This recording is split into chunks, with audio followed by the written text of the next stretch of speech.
Hey, everybody, welcome back to the show. Super excited to have Felicia Shakiba with us today, the founder and CEO of CPO Playbook and the host of the CPO Playbook podcast. Felicia, welcome to the show. Super excited to have you. I am absolutely honored to be here, Kip. This is so wonderful. I'm excited to chat. I think it's going to be a great conversation. Oh, awesome. Well, good. Well, I usually kind of start out with, just kind of your origin story, almost like a comic book, issue one. Just who are you and how did you come to be doing what you're doing now? Yeah, great question. I mean, how much time do we have on the show? Well, I will, tell the short story for you and your listeners. So I grew up in a household of my father, who was an entrepreneur, and he had his own manufacturing business. I had three sisters. There was a lot to juggle in our family, and Okay. he was gone a lot. I didn't see him too often, and when he was home, he was working. And sometimes we would go to the office, and as a young girl, I would run through the halls and say hi to everybody who's there, and people would say hi to me, and then we would go overseas, and it was a manufacturing business, and so I would run through the halls in the manufacturing plant, and there was he was in retail, so we were not retail, like he was manufacturing, selling to retailers, clothing, Okay. and I would run through those halls and look at all the sewing machines, and it was really noisy, and Uh-huh. everybody would be so excited to see this little child like running around, and it was exciting for me because I got a lot of attention, being that young, and I'd really just I didn't understand what was happening, what was going on. I thought this was like a normal thing growing up. As I grew up and went to school and learned more about business in general, I was the closest, obviously, to my dad in understanding what business looks like and feels like. And I got a front row seat to the impact and the toll it has on leadership on a personal level, on a professional level. And I was just wondering, how do I help my dad through these things, these very troubling things, what leaders stay up at night thinking about. And I really just wanted to dedicate myself to learning how to make it easier for my dad to run his business and he would be happy.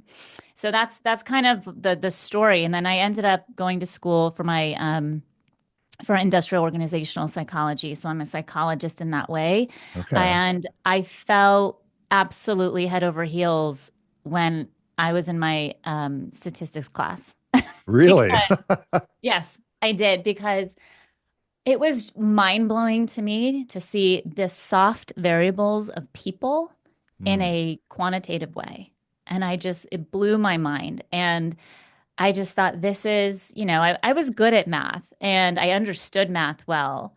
And people are so complex. I mean, there is no two people exactly the same. I actually have identical twins and I can verify Oh, that really? there are Wow. no two people exactly the same. Yeah, exactly. So with that being said, I just thought this is the biggest math problem in the world of understanding, patterns and correlations and predictions of people and behaviors. And if you can quantify that, that is just gold. And I just fell in love with that. And so I really loved the work, but I didn't end up doing that right away after school. I Okay. ended up working inside organizations, small, medium, and large, mostly on a global scale. And I truly understood multiple variations of how businesses work, right? So large 100,000 person multi organizations, and how you're able to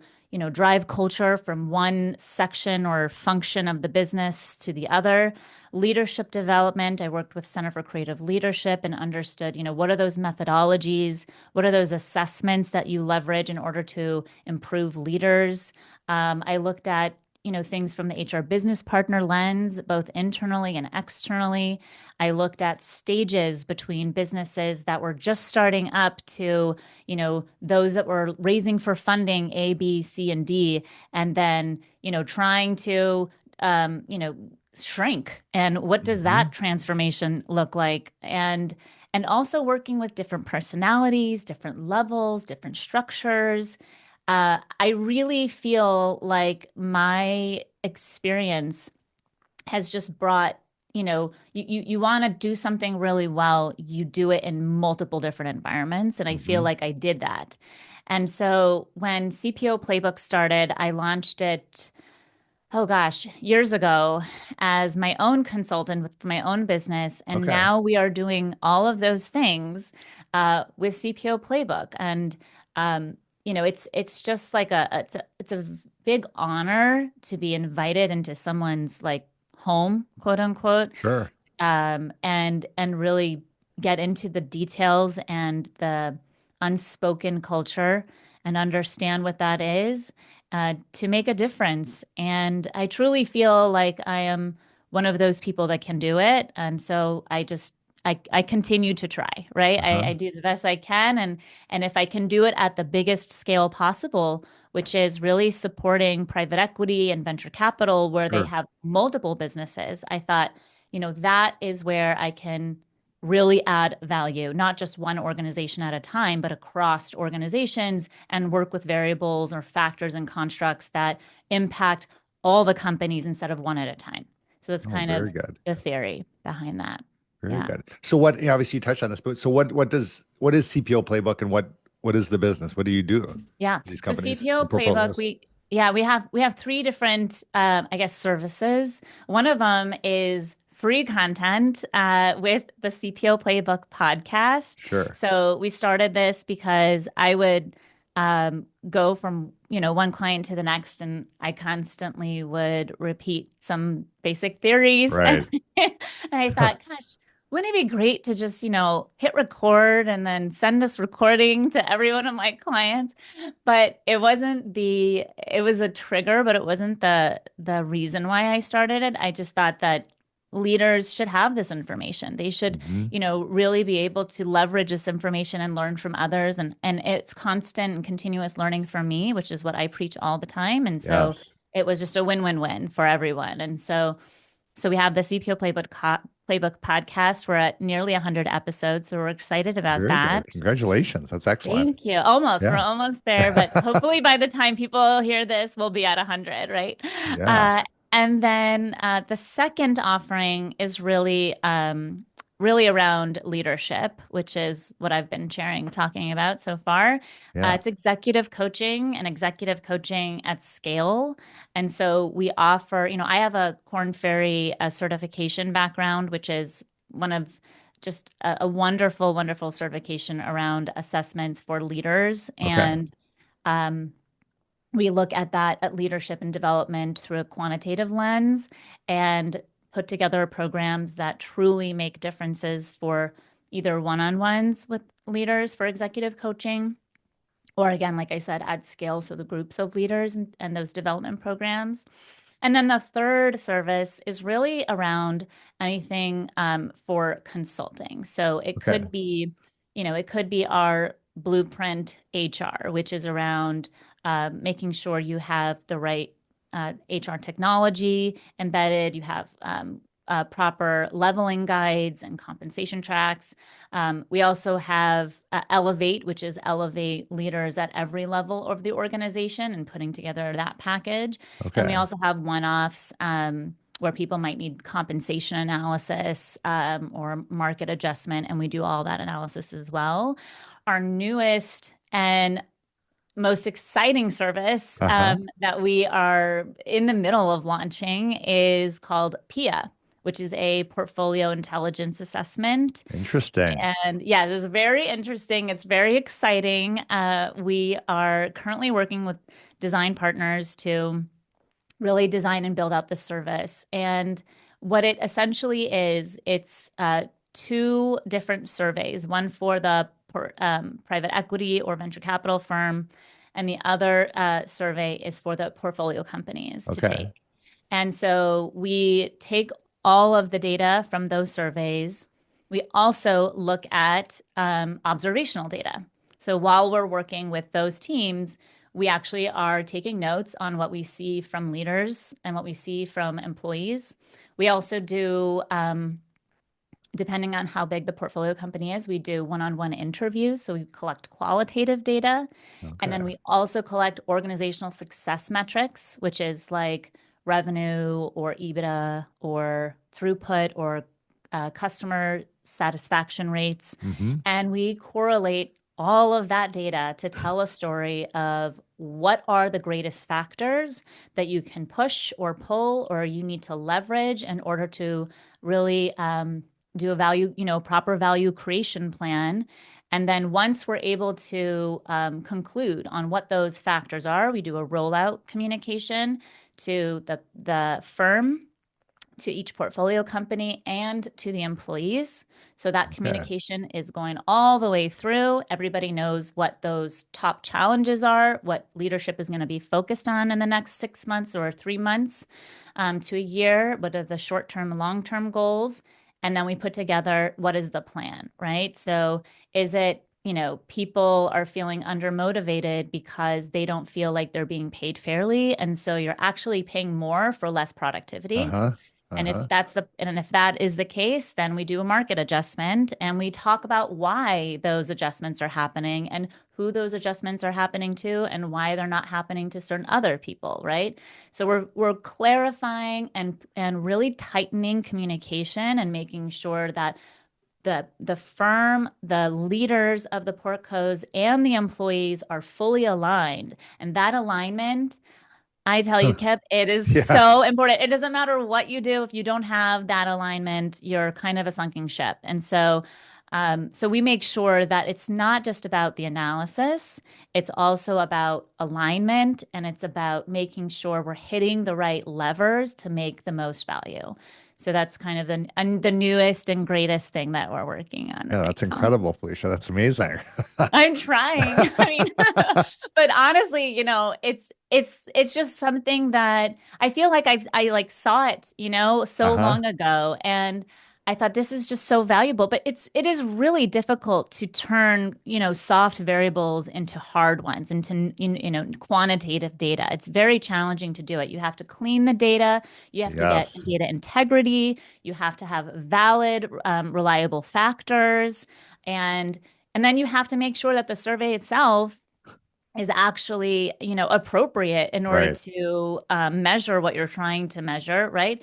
So there's a lot of steps in between in the background that we do, and I can tell you that most companies they think of engagement surveys, right? Engagement Mm-hmm. surveys are fantastic. Like Mm-hmm. you should have an engagement survey, but it's a survey to measure engagement. It's not to measure organizational success, which is what we're trying to measure, right? Right. It's very, very different. So we introduced the PIA to one of our clients, and one of their portfolio companies had already done an engagement survey, but we were trying to explain like this is so different. Like Uh-huh. we're not even, I'm like, we've got maybe a few questions, on engagement, which is still important, right?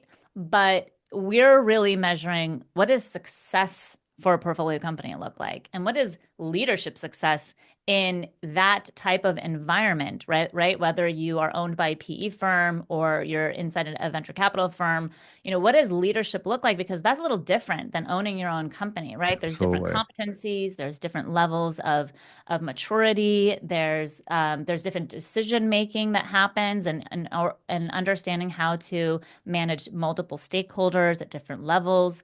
And there's a risk factor that you could lose your job too, and it's not Right. always the case when you're not you don't have investors. So there's just a lot of different variables in that specific environment that we account for. And that's not something like a typical engagement survey would do, but not that it's not, again, it's not that it's not good to have an engagement survey, but it's kind of like, an engagement survey, but it's tenfold measuring much more impactful measures. And, it's like on speed or something. It's just Uh-huh. a massive assessment. And it's really, meant to do a lot of the work up front.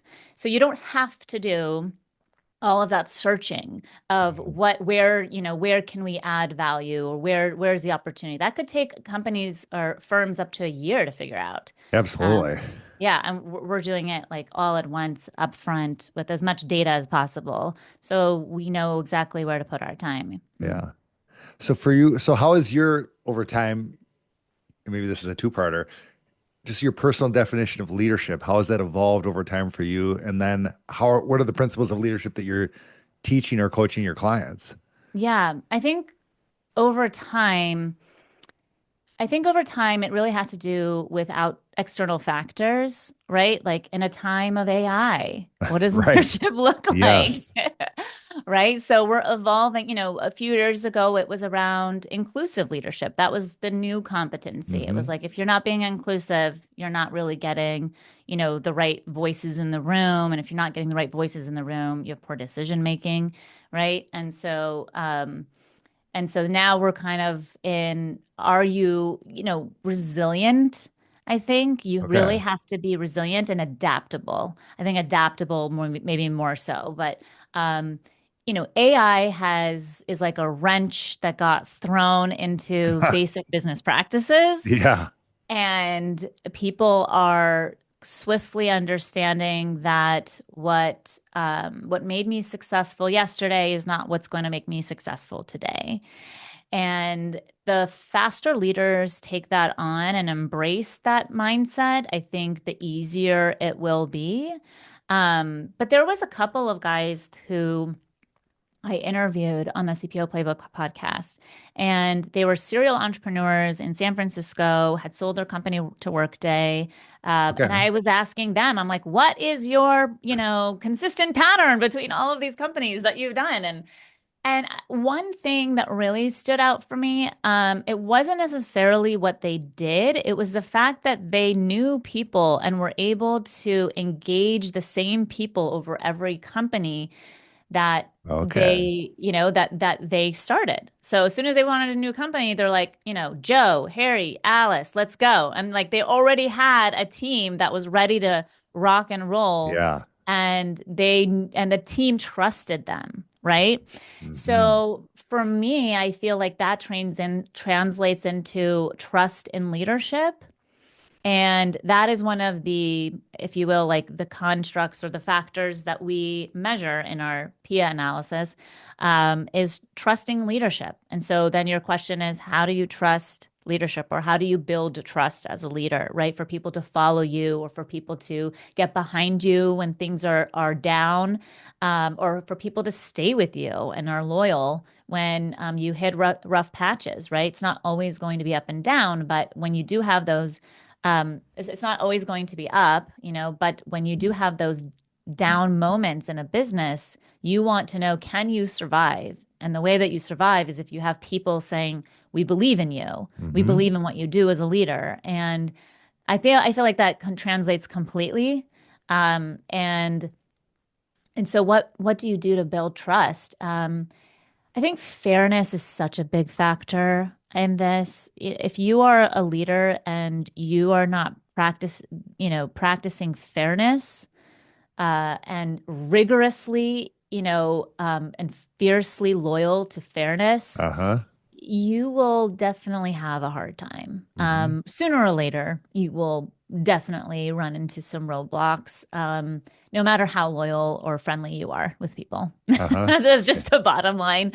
And fairness really comes deeply in the core of performance management and pay. Okay. And those things are very tied. Those things must be tied together for a high performance culture and Uh-huh. to prevent a toxic culture, right? So I think that's really, really huge. But it's not just fairness, right? I mean, people have to trust that you have your eye on the ball. People have to trust that you're innovating, trust that Hmm. you're talking to customers and you understand, their pain points, and you have empathy for their pain points and understanding what is the next thing that we need to create or build. And they must to trust that you know how to have the right hiring skills. Mm-hmm. I mean, if you hire someone that just comes in and rips everyone apart and is not a good leader, especially at the leadership level, people are not going to trust that you know how to hire the right people. And so for me, if I was in that situation, which I think I have been before at one or two times, but I think, if this person is my manager and they are being discriminatory or whatnot, Uh-huh.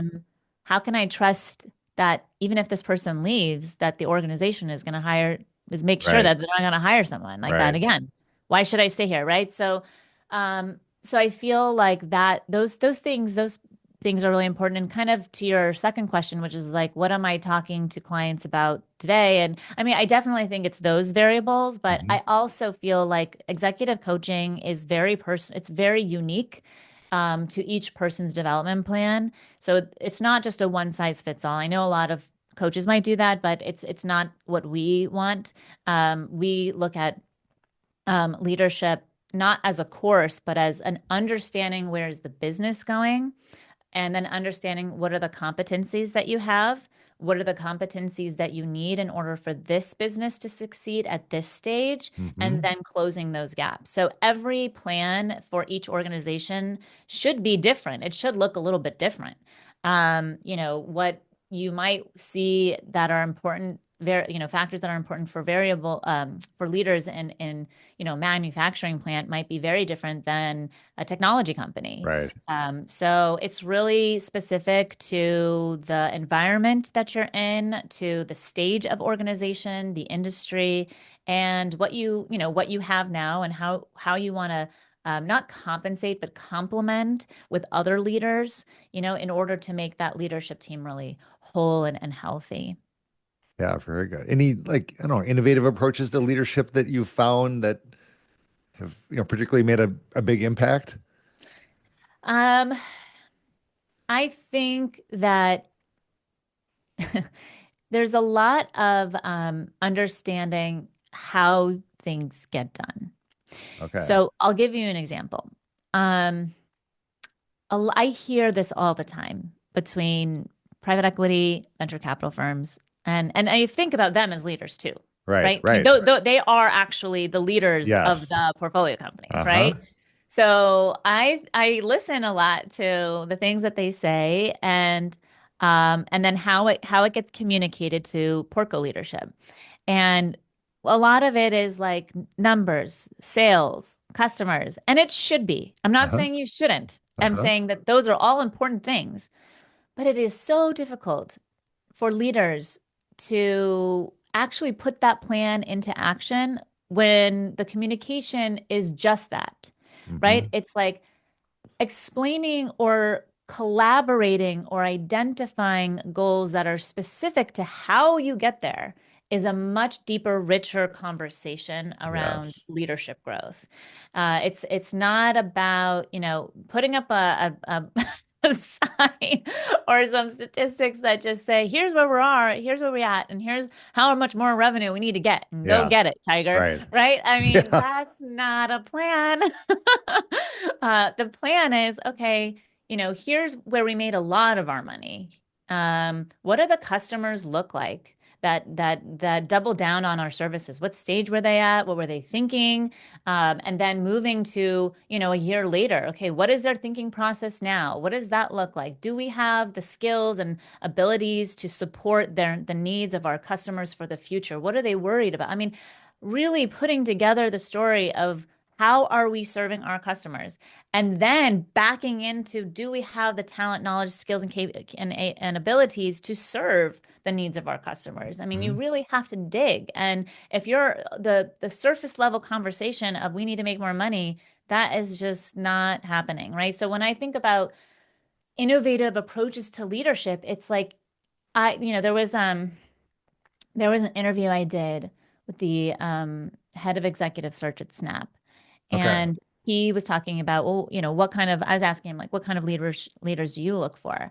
And I think he said it best. It was leaders that were able to be strategic and very high level, okay, and communicate and inspire and all those things, but also be able to drill down and understand what are those core things that you need to do, right? Because sometimes, I've definitely seen and heard and been witness where a lot of firms will hire, very high level executives at like from Google Uh-huh. or bigger organizations, but they get there and they're very smart people, but they get there and they just don't know how to drill down. I mean, this is Uh-huh. not, like a giant organization where you have to stay high level, and if you don't, you're going to sink. But rather understanding that if you are in a portfolio company, you still have to have both of those, both the strategic and the ability to dive deep when it's appropriate, and understanding when it's appropriate is also really important. Hmm. And with who, and having the right voices in the room, and not wasting people's time if they're not, if that's not the meeting they should be in, right? So Right, right. making sure and understanding how to make those decisions with the right data and the right people in the room, being able to stay high level, but also drill down when needed. I mean, that's kind of where I think a lot of organizations find more success in leadership. Uh-huh. Oh, very good. How about you touched a little bit on culture and core values, perhaps around hiring. How involved are you in just that conversation about, the culture of the organization, the core values? Are they hiring, promoting, firing, making decisions based on their core values, and being intentional about creating culture? So the good firms do that. Hmm. The ones that are successful do Yeah. that. The ones who are struggling, they can't, if I asked every operating partner, what's your values, they'll say, I'll say something different, right? And it's not like a blame on them. It's just that there's a lot going on. And I think that understanding how to um, know what to keep your eye on and what not to keep your eye on is important. And one of those things is definitely values. You don't have to recite a poem on each value, but Uh-huh. you have to know what the term is, and you should really know what it means, and then you really should know what it looks like behaviorally. And Mm. if you don't know what those things are, you're a little bit in trouble, because you can't recognize the value when you are searching for executives and leaders, or you can't reward the value if you have a leader and they're performing that behavior or not. So I think knowing what the term is, knowing what terms are not as valuable is also important. Um, but having alignment on what those values are, and that in that sense I'm talking about not just everybody knowing what they are and what those behaviors look like and how they show up at every level in the business, but also are they tied to rewards and recognition, and that has to Yes. do with the appropriate pay and compensation, and recognition in front of your peers and even sometimes your family members is really important, Uh-huh. because that is what continues someone to behave that way, right? Um, if you think you have values, and your people are saying, I feel like I am bending over backwards and not getting compensated, Uh-huh. then that's where you can find out if you have a break in the line, in the direction and alignment. So that's a trigger. That's a piece of it. But as far as values go, it's really important for any organization, PE or VC, to make sure that every portco knows what those values are Hmm. from the firm level. And then there may be unique values in between portcos, right? Sure, But let's sure. say you have like three values from the private equity or venture capital firm. Let's say it's like, I don't know, trust, innovation, customer focus, Uh-huh. right? And so then you want to look, let's say you have 10 portcos. Every one of those portcos should still embody those values, but maybe three or four other ones that are unique to their business, and that makes sense. And Hmm. all of those values should be implemented both in the hiring process and the performance review. And if you're not doing it, or if you're not doing it often, there's a break. So Uh-huh. it can break in so many ways. People talk about culture and values often and how they're the key. that's great. But if you don't do it right, if you don't Right. implement it properly, and if you're not consistently moving it forward or catching those breaks, like for example, your onboarding process. I see it all the time. Like your onboarding process is like, okay, here's your computer, here's this. I'm like, that's your Yes. technical onboarding Right. process. What about all the rest of the more important stuff that you need to be implementing in your onboarding? And so, one of the other things that we're also exploring is designing onboarding for leadership for new portfolio companies, which I think is super, super key because this is such a mess that I've seen in other firms where they just, they're like, oh yeah, we bring the CEO on and we talk to him for about a year. I'm like, that's your onboarding process? Yeah. I'm Right. like, oh boy. Okay, okay.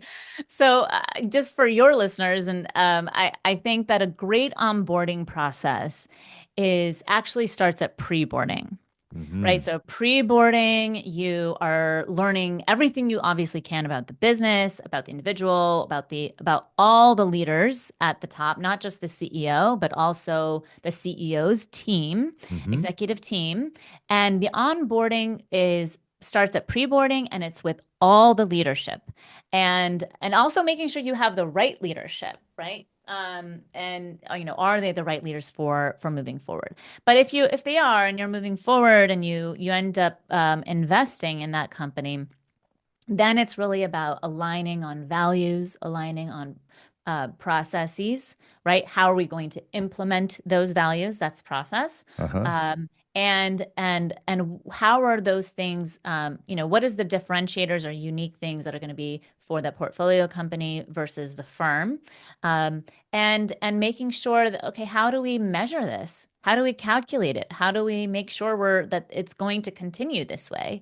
And that has to do with making sure that you have the right definitions and behaviors that are linked to performance reviews. And so when people do look at performance reviews and they're looking at not just the leadership, but also the rest of the organization, that is, as long as there is, it's connected to compensation and it's defined appropriately, it's measured appropriately. That's when you have that alignment, and then you can trust your data that you're seeing. I mean, I know tons of, organizations that are like bringing data that they don't know if the data is clean, right? It's like it's Uh-huh. like this is the data you're sharing with your Yeah. firm. Okay, let's start over.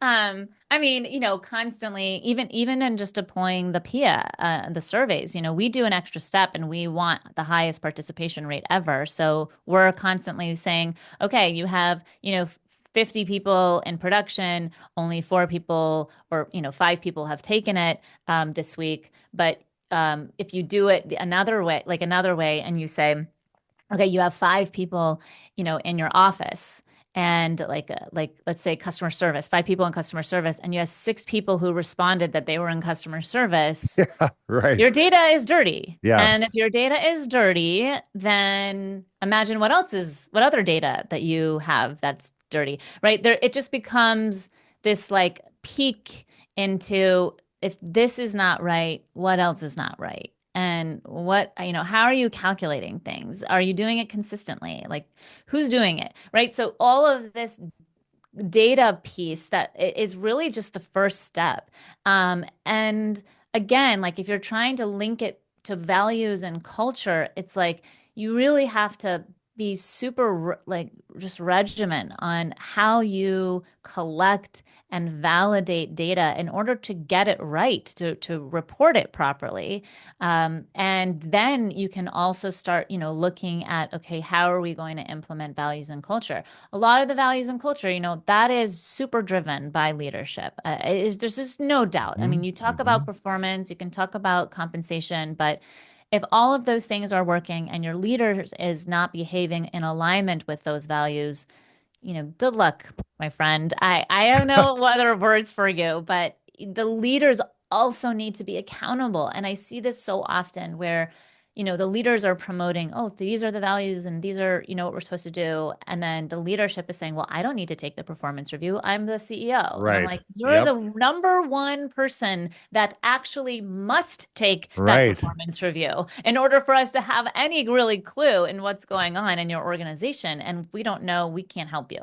Right. So I think that leaders truly need to it's not about the performance review. It's about what you are doing in front of other people and what you're not doing in front of other people. Uh-huh. That's a huge part of it, right? So if you are bringing certain people into your decision table and you're leaving one leader out all the time, what does that say to how the rest of your organization makes decisions, right? Uh-huh.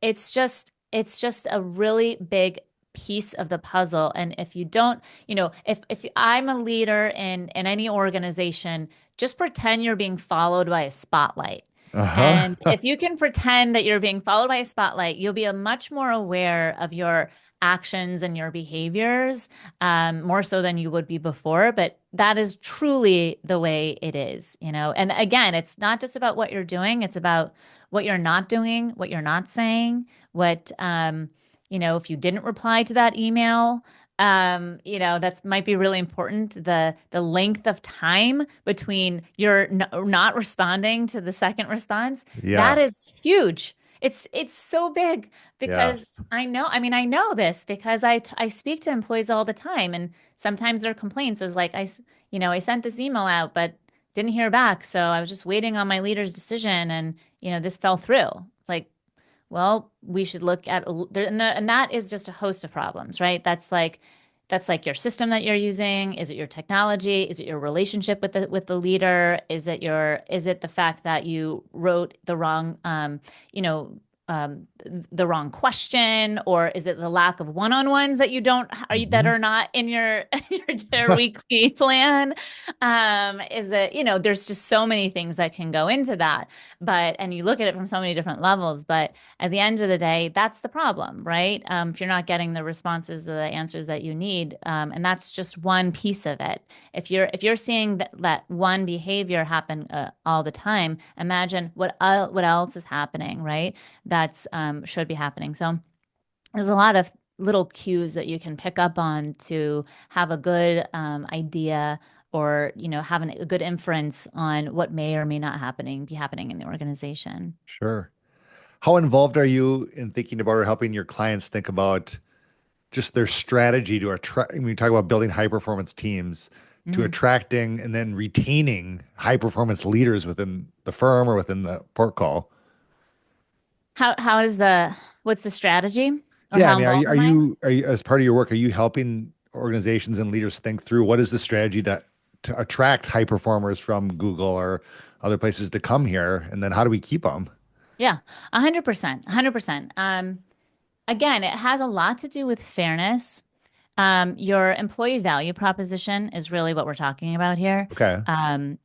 So it's really about what are you selling to employees to be there? That's right. Yes, you're right. So your employee value EVP is what we call it, or employee value proposition, and it has a lot to do with not how you present yourself to candidates, but it's how you present yourself to your current workforce.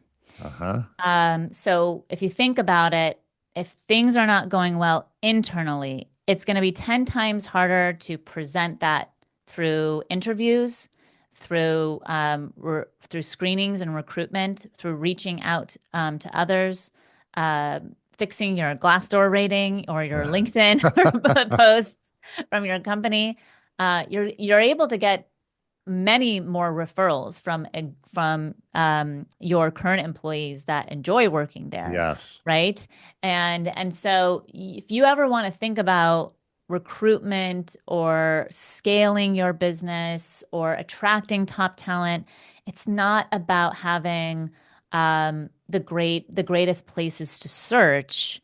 That's Right. actually a different piece, but it's actually about how well are you treating your current employees? Uh-huh. Again, fairness, big one, culture, values, all pay fairness and equity, how we make decisions, trust in leadership, ability to adapt.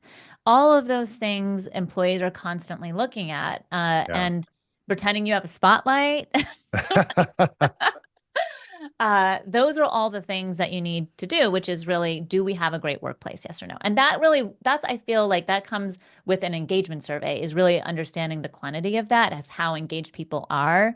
And that's really a great way to use the engagement surveys to say, okay, if we want to improve our employer value proposition, we want to look at, why are people engaged? Why are people not engaged? Why do people like it here? Do they have a best friend here? Did their best friend leave? Did we recently have a layoff and their friends were like gypped and only given 1 month severance? I Uh-huh. don't want, like those are the conversations that come up when you are thinking about staying or attracting new talent. And so again, it's about, how happy are your current employees is the first place I would start. And I'm Yeah. definitely, those are things that we are 100% involved in, and helping them, steer and navigate what that looks like, and what's the process, and what how fast do we want to move, Uh-huh. things like that, about strategy and retaining and attracting talent. Yeah. How about, I mean, going a step further, just allowing for opportunities for the ongoing growth and development of your current employees? Maybe speak a little bit about So that. important. So important. If I were to think about one thing to increase engagement, it would be professional growth and career development. You Yes. you can't get there without career tracks and compensation fairness and performance fairness, because Uh-huh. you Uh-huh. can't. So I talk a lot about those foundational things, but at the end Yes. of the day, that is the goal, is professional growth and career development. Because if that's not your goal, you're not growing people, you're not growing the business, period. So with that in mind, people are looking at, how can I grow my career? And there is, you know, I think from an employee perspective, they're not really thinking about the leadership perspective. There's two different ones, right? So the leader is thinking about, how do I grow my business? How do I get more customers? How do I get more revenue? The employee is thinking about, I'm doing a great job. Why shouldn't I move up? And those things are truly need to be tied together. And in fact, communication is not there. Again, there's a break, right? So there's a break in alignment. And I think when you look at professional growth and career development, the communication really needs to be around, um, when the business is successful, then we have a bigger need for more responsibility. And Mm. therefore, you as an individual may have a bigger need for more responsibility. We might need that from you. Yeah. So it's not enough to be an all-star employee, unfortunately. That's just a reality. You can Uh-huh. be the best employee in the world, but I always tell leaders, absolutely do not promote your top IC, your top individual contributor, into a manager Yes. if they don't have the training and course in order to leverage management skills in order to do that job, because those are different skills. So if that is the case, then it's really important to make sure that you align, what does promotion look like? So promotion looks like, high performance, and within performance, it's values, it's hitting your values, hitting your goals, and hitting your competencies. Okay, it's threefold. That's performance. That's individual performance. And then there's organizational performance, which is, do we have a need for that role? I mean, we're not promoting you because you want it. We have to promote you because we have a need in the business, Mm. and you're an all-star employee. And the third component is readiness. Uh-huh. So if you're not ready, right? So it's like, let's say the role, you're an all-star performer, though we do have an opening, but the opening is in China. Right. Okay, we're not ready to move to China. Uh-huh. But or whatever the case is, right? Or the opening requires 50% travel. Well, I'm not ready for that.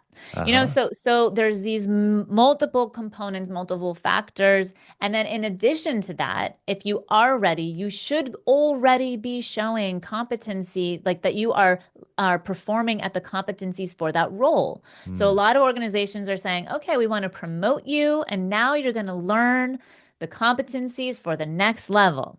Right. Wrong. Nope. Very wrong.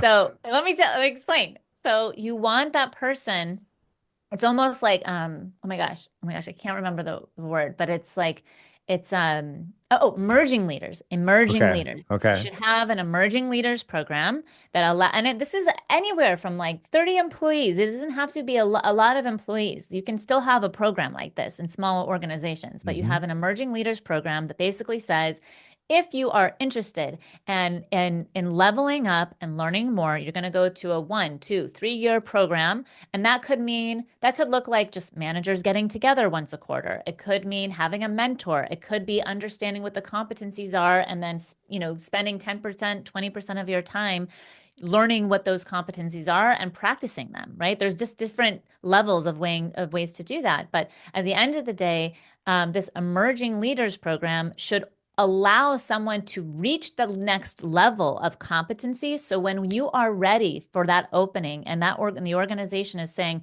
we need somebody as a head of operations to bake out this new whatever, then you're like, okay, this person already has these competencies. We don't need to go look for someone outside the organization that already has these competencies, right? Uh-huh. We have someone already, they're ready to rock, and then they're able to perform well. But if you prematurely promote someone either because you don't want to lose them or because they're an all-star IC, I mean, that's just, not good practice, unfortunately. It will, you're setting that person up for failure, and then you've lost a great, fantastic IC. And people need to, individuals need to think of it that way too. Unfortunately, it's a little more complicated than most people think, but Uh-huh. um, but that is a beautiful way to promote someone. You're setting them up for success. The organization is in dire need of them to get to that level. Then that person has gone through that experience of leveling up, and they now have the knowledge to mentor the next person, right? I mean, it just trickles Yes. down. And those are best practices those are things that build the culture, and that starts with leadership. There's no way that, there's no way that if leadership is not on board with that process, that they're going to do it. And if they're not going to do it, the next level of leaders aren't going to do it, and so forth, right? So there needs to be strong alignment and an encouragement to do it that way from the top. So true. How about are there any unique, you talk about just working in the private equity VC space with their portcos, any unique aspects to your work or to, helping to build leaders and teams in the environment of being a portco within private equity or venture capital?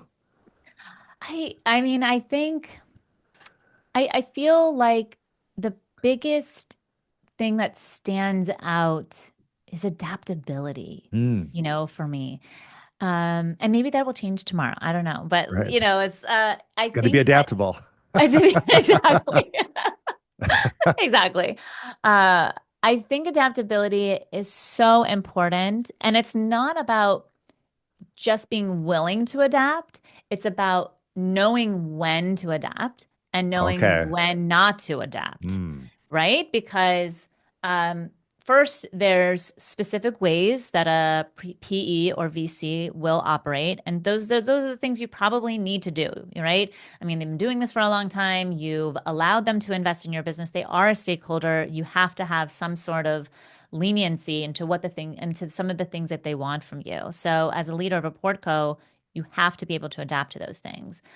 In another way, I think that when you are making decisions, and this is different, right? It's going from you as a CEO to now you with five other stakeholders at a board meeting or whatnot, and having to come together. I think being adaptable about how you present and influence others is also something that is a competency that needs to get built and exercised in a better way. I mean, we were just talking about promotions. It's like it's better yes. to exercise that competency before you get an investment, Right. because once you're there, that whole scenario changes, that dynamic changes, and it's understanding how to influence others on the board is really important. So one board member might be more influenced through data. Another board member might be better influenced through relationships. Mm. How do they want to be presented with data? Do they want more concise answers, more to the point answers? Do they want to, maybe learn more about your process and understand how you got there? And then how do you present all of that and influence others both before the meeting, before the board meeting, and during the board meeting and after the board meeting? And that's also important, right? It's not just about presentation at the board meeting. Mm. And then being able to softly get buy-in, before and kind of what is the word? Like I guess that's the same thing. Like softly get buy-in before you actually present, making sure that, hey, I'm thinking about this. What are you thinking? Do you think this is a good idea? Do you think this is what this is what I'm leaning towards? What are your thoughts? Preparing for all of the pushback is also Uh-huh. important, knowing what the pushback is going to be. It's kind of like going into a sales pitch, right? Uh-huh. Making sure that people understand, what might they say no to, and what is your next option if that's the no. Uh-huh. So being super prepared, understanding how to influence others for appropriate decision making, being adaptable. Those are some, and again, what got you here is not going to get you there the Right. next day. So knowing that you have to kind of continuously evolve, and that's the same as any organization within a PE or VC environment or not, is that every organization has slightly different needs as you grow. I'll give you a prime example, which I really love. This one is Sure. I had a leader who was telling me that when they were having trouble growing. And I was just asking him. He was the head of the plant, and they do some manufacturing. And he's like, well, I have had this, our biggest customer, and they, spend XYZ amount of dollars with us. And, it's the, again, biggest customer. And they call me and they say, hey, I need something fast. So I'm not going to say no to that customer. I'm going to put them at the front of the line because they've been a long time loyal, very high paying customer, and I Right. don't want to lose them, right? Now, that is very typical, and I'm not sure if it was the right decision or not. Uh-huh. But I will say that I would, then speak to the head of sales, and they're saying, well, there's no shortage of bringing new customers. It's keeping them. And I'm like, why do you think that is?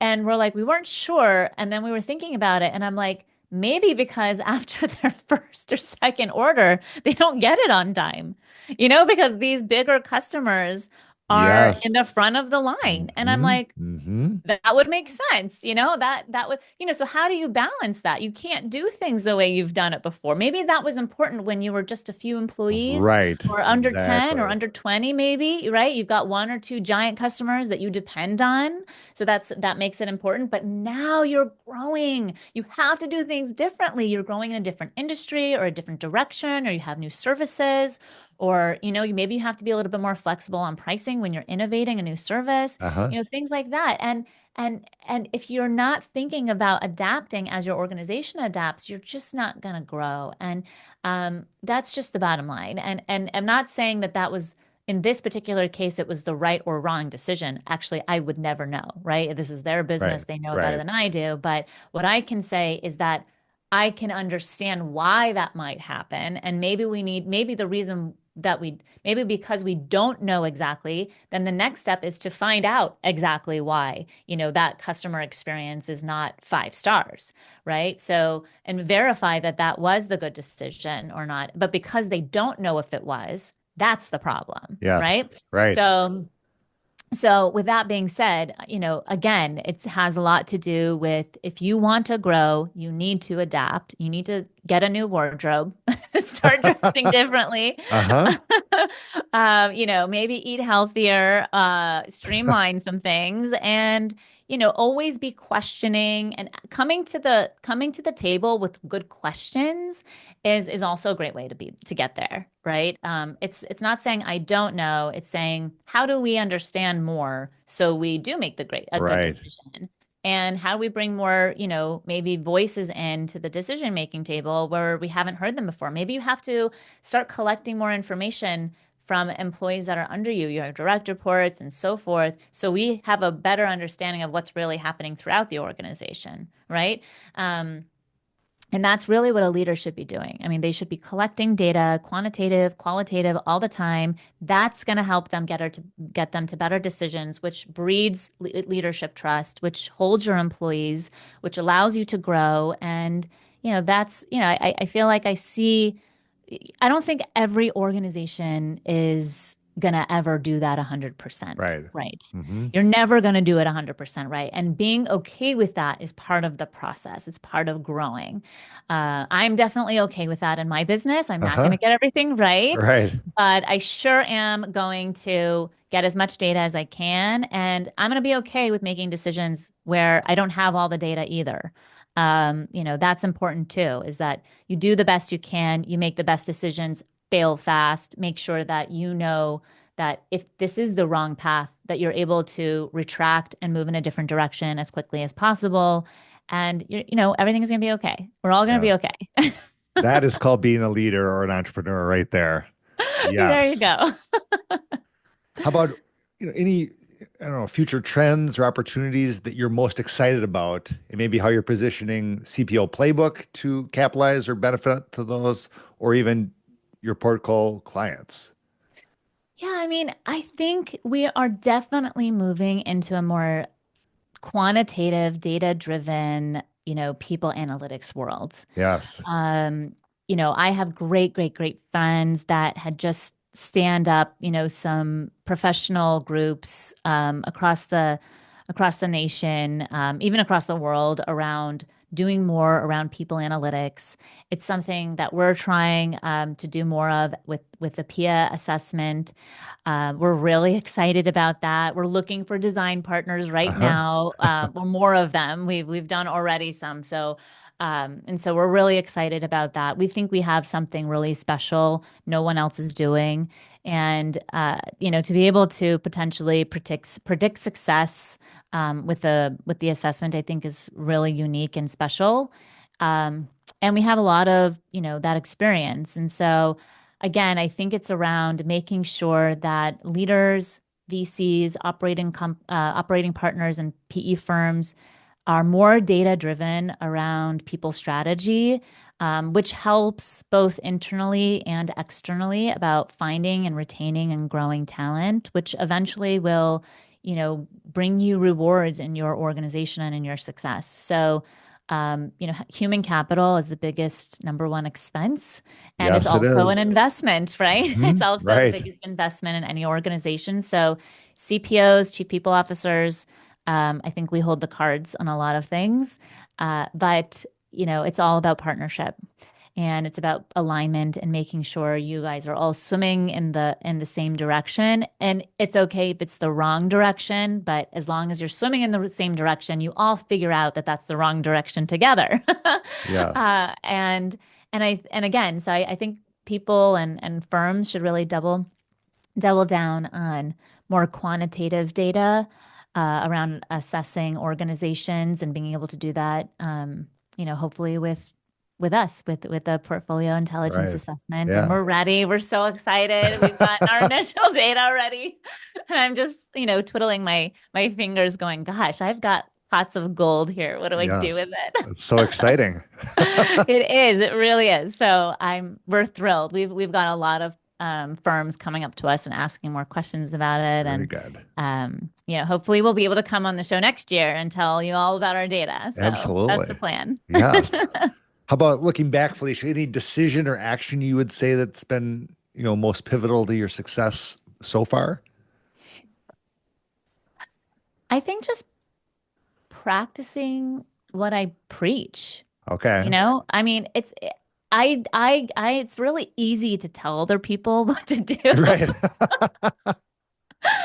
It's much harder to do it myself. I'm a Hmm. business owner. I have a team that I lead, and I often, if I'm struggling or I'm in a pickle, I ask myself, what would I tell myself? You know? Uh-huh. I go, oh yeah, I need to do that, you know. Um, and and uh and so I truly, do my best to practice the things that I share with others. And I'm also like my own case study, if you will, So Yeah, I'm also like looking at, does this really work? Does it not? When does it work? When doesn't it? And so I'm constantly thinking, and I think continuous learning is really the key. for sure. So again, it's with the podcast, with my clients, with potential clients, understanding, hey, if we didn't get, if we didn't get the opportunity to support you, why not? What can we do Hmm. better? And just having that humility, I think, is so critical, important. And because when you are successful, you kind of lose it, and being able to be grounded and having humility as a foundation is really important to make sure that you get, kind words from others, even when you mess up or you make a mistake. And I think more and more we are aligning with our potential clients around that particular competency around humility, because we feel like we work really well with clients that have the same level of humility, who are eager to learn, who are eager to understand and partner with us. We are truly a partnership type of firm where we would come in and we're not just going to, put somebody on your account and check off boxes. Yeah. It's truly custom. It's truly bespoke. We feel like if we're not involved, we're not giving you the best service or the best outcome. And so we want to be involved. It's more about, we know what we think is great for you, and we want to test it out and learn with you. So it's very much a partnership. And I think that's something that's unique to CPO Playbook. Uh-huh. And what we do, our client experience is hopefully, above the 5 stars that you Uh-huh. normally Right. see. And so that's kind of what we think we bring to the table, and also the innovation. Being at Stanford, we've definitely adopted the design thinking For process, sure. and that is our method of going to market and with something new and innovative. And I don't think we ever would stop. Like we might have certain services, but I don't think we've ever really stopped evolving each one of those services, because we get better and better every time. Hmm. And we're learning, again, back to just continuous learning and making sure our clients feel like they're a true partner. Yeah. Any advice you would give to young or aspiring entrepreneurs, just to succeed in this today's economic climate and just to succeed as a business owner or an entrepreneur? Yeah, I think, I would say that one of the things that is surprising during my entrepreneurial journey is I actually had a startup, a tech startup, long time ago. It obviously didn't work, but I probably learned more during that time than I would Totally. ever learn in my I lifetime. believe it. Yeah, I'm sure everybody believes it, because it does happen. Um, I actually learned a skill that I never thought I would. And I learned how to design. I was not a designer. Interesting. I was, I know how to use Figma, and we do all of our artwork in Figma and all of that, because I've been able to train my employees on how to use the tool and all of those things. But I think you know, being brave enough to learn something you have no intention or had no intention of learning Uh-huh. is scary, but also one of the greatest rewards, because you just become another superhuman in order Mm. to do something different and new. And I would just say, leverage AI. Yes. ChatGPT is your friend. The Hmm. ChatGPT is your CMO, your CFO, your, all of those things. Yes. Uh, Learn it as well as you possibly can, and leverage it to learn new things and to be brave enough to move outside the box and become a superhuman, where you can start teaching others how to do those things. And I think that it's really difficult if you're an entrepreneur and you are only, really, really great at product and not great at finance.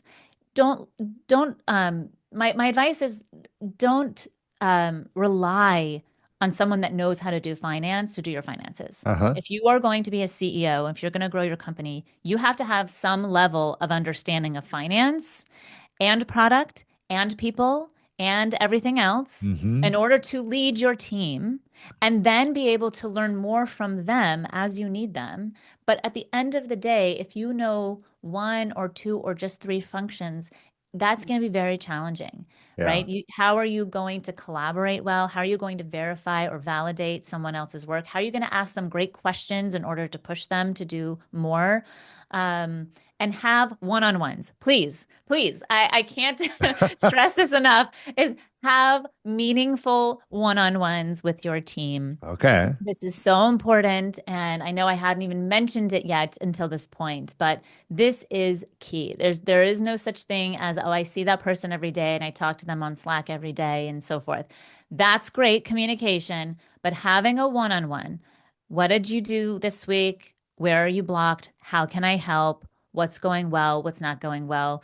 You are now a mentor for every person on your team. And if you're not having those meaningful conversations, you don't, I'm sorry, but you don't know what's going on in your Yes. business. Right. So if that's not happening, go to one of my podcast episodes and look up the Accor CEO, Mr. O'Rourke, and he will tell you what he does with his executive global team for I don't know how many hotels he owns, but it's just I hear it all the time, and they're very, very special moments, and you get the most value out of your work when you do one-on-ones with when your team as you're growing. Understanding their needs and so forth is so important. You know, and I would say the third thing is give me a call. Huh? Get in touch, Yes. ask me questions. Would love to hear from you, from your listeners. I'm here to help and support, and yeah, I'm happy to do all of those things. Oh, that's excellent. All right. Last question, Felicia.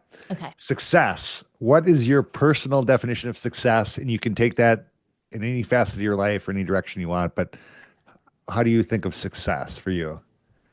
Success in like business or success in life or anything. Whatever you want, whatever you want. It's totally open. Your interpretation. Well, I think they're not mutually exclusive, Right. right? If you're happy in your business, you're likely to be happy in your personal life. If you're happy in your personal life, you're likely to be happy in business. Mm-hmm. So I think that my definition of success, if I were to have one, is I mean, people talk about balance, but I'm not exactly sure if that's true. I mean, I would say, people who are highly successful in organizations, they actually don't have a great balance of personal life, unfortunately. Mm-hmm. But the time that they do spend in their personal life is extremely great quality time. Yes. And it's not about the quantity or how much time you spend with your family. It's really about how can you make the time that you do spend great quality time, Uh-huh. understanding what's in their world. And again, I think you get more support on a personal level if you're able to do that, in your personal life. And I would know. I've seen it firsthand. All of my cousins are entrepreneurs. Uh-huh. My father Right. was an entrepreneur. My husband's an entrepreneur. I'm an entrepreneur, and I have, some of my cousins are a couple of billionaires, honestly, and I've seen, some of their personal lives just crumble, Mm. given what they have gone through. And so Mhm. I think that it's not about balance, it's about quality time, both in your business and in your personal life. And I think that if you can do that and you do that well and you're having humility, people will come to support you. And you do Yeah. need people to support you to be successful. Getting that support, whether it be with, in schools, your community, your family, your friends, your organization. Those are all different communities, and those are all opportunities for people to support you and for you to support others. And I think that the continuous learning that you can also get from others is also very important. And so the definition of success is, understanding, how you want to spend your time in a good quality. And if you can do that in multiple communities, and part of that quality time is learning from others and having humility, you will just be like a magnet of knowledge of an information because you're staying humble. You're wanting to learn. One of the things that I've always loved, this phrase is, I hope I never know everything. Because if you think that way, you Right. will never stop learning. And so I Uh-huh. hope I never know everything because, I truly do. I hope I never am the one that knows everything. It would, and if I continue that way of life, I will just be, awed by every step. I mean, I have twin 6-year-olds and they teach me every day. I'm sure they do. They do. And that's another place of, me being a mom of Yeah. always, and I'm just so impressed with them. They're always telling me, Mom, if you're feeling, upset, you should talk to that person. And I'm like, dang it. I'm like, she's Wisdom. right. Yes. Right? I'm like, oh, okay, fine. you know? So anyway, continuous learning and being humble and enjoy, every moment that you have. And I think that would be my definition of success. That's perfect. Well, Felicia, this was absolutely fantastic. So thank you. Just absolutely thank you so much. And we will share all your contact info and how to get in touch and CPO Playbook, CPO Playbook podcast, all that stuff in the show notes so people can reach out and connect with you. But I think you added huge value. I know for sure to Oh, me, but to our listeners today. So Felicia, thank you. I mean, humbly, thank you so much for oh. sharing your wisdom and your thoughts and everything. Well, thank you so much for having me and letting me share everything that we've been doing and up to and what's on my mind. And I don't get to have all of these conversations when I'm Right. on my show because I'm Uh-huh. always so interested in what everyone else is Right. talking about. Yeah.